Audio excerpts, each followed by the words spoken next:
Hello friends, welcome to Woodworking Zone. Today is the day of the 15th Evergreen Woodworking Topics Series. Today, we'll show you how to set up a functional woodworking workshop at home. Let's dive in.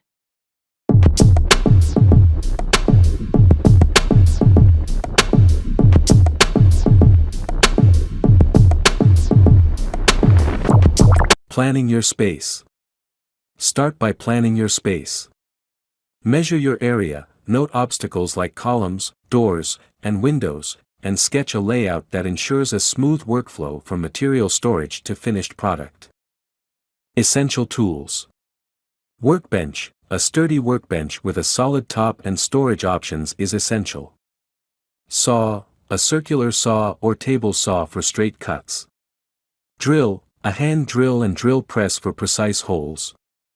Sander, an electric sander to smooth your projects. Clamps, various sizes to hold workpieces together. Measuring tools, a tape measure, square, and level for accuracy. Safety gear, safety glasses, ear protection, and dust masks to protect yourself. Organizing tools.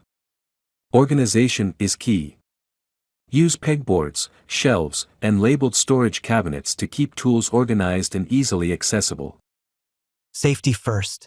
Prioritize safety. Ensure good lighting and ventilation. Keep a first aid kit and fire extinguisher nearby, and always wear appropriate safety gear like glasses and ear protection. Maintenance and cleanliness. Maintain a clean workshop. Clean up after each project and regularly maintain tools by oiling and cleaning them.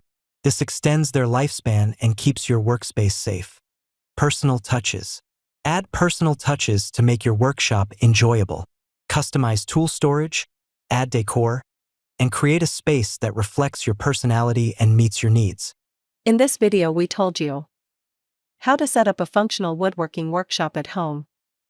We hope you liked this video.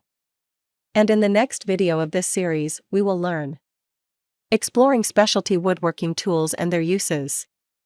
Thanks till then. Subscribe or follow Woodworking Zone to learn about woodworking.